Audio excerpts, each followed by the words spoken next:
विश्वगुरु लोकगुरु धम्मगुरु गुरुतमो नथ्येतादिशो गुरु बुद्धं तं प्रणमाम्यहम्। महाकारुणिक तथागत भगवान बुद्ध, हम सब के पालनहार बाबा साहेब डॉक्टर भीमराव अंबेडकर, उपस्थित भिक्षु संघ, बहुत ही प्रिय उपासक और उपासिकाओं,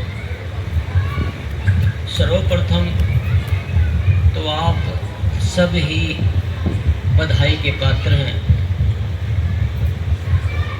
इतना सुंदर कार्यक्रम बुद्ध पूर्णिमा पे आप लोगों ने किया और इसकी सुंदरता और तब बढ़ जाती है तब संख्या में बराबर की उपासिकाएं महिलाएं आई हैं। बाबा साहब कहते हैं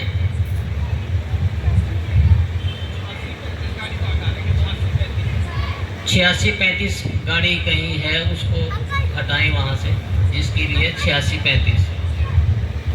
बाबा साहेब डॉक्टर अम्बेडकर कहते हैं कि जब पुरुष पढ़ता है तो सिर्फ पुरुष पढ़ता है, लेकिन जब महिला पढ़ती है तो परिवार पढ़ता है।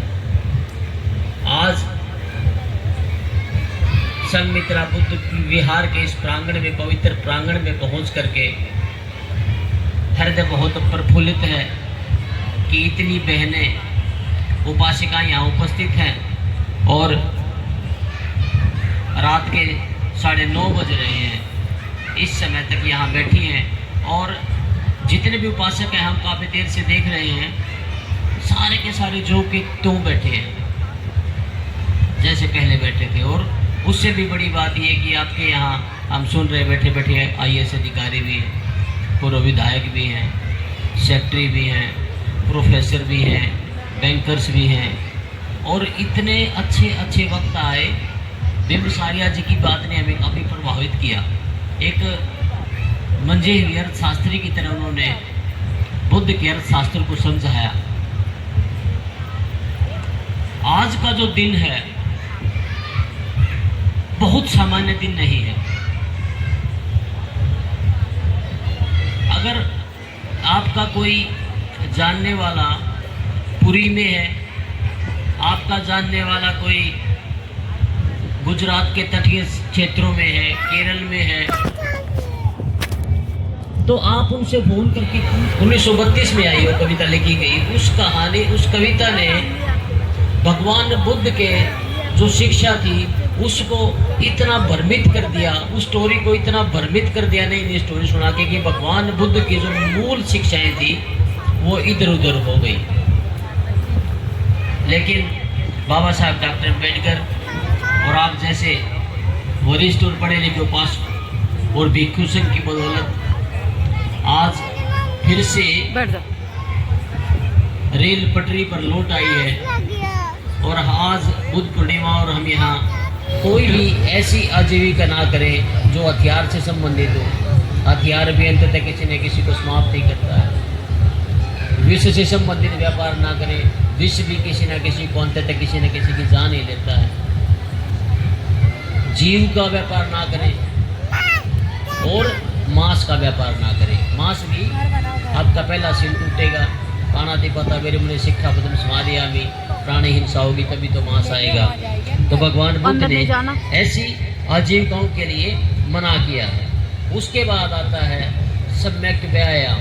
सम्यक व्यायाम मतलब सम्यक प्रैक्टिस, कि आपने जो शील प्राप्त किए, आपने जो क्षण प्राप्त की, उनका नियमित अभ्यास करना, उनको नियमित उनका पालन करना, अपनी डेली रूटीन में, रोज की जिंदगी में उनको शामिल करना, ये आपका व्यायाम है। बुरे विचारों को उत्पन्न ना होने देना और अच्छे विचारों को समाप्त ना होने देना, ये ही सम्यक व्यायाम है। साथ चलने का अधिकार दिया, ऐसे महान पुरुष को मैं सत वंदना करता हूँ।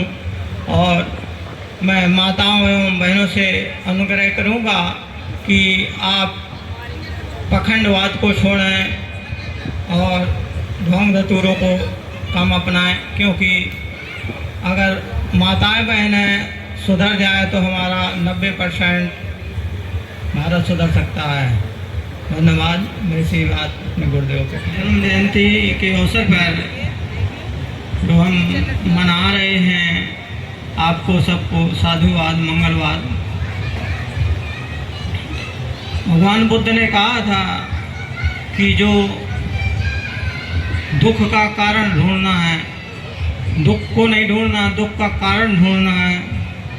उन्होंने दुख का कारण ढूंढा।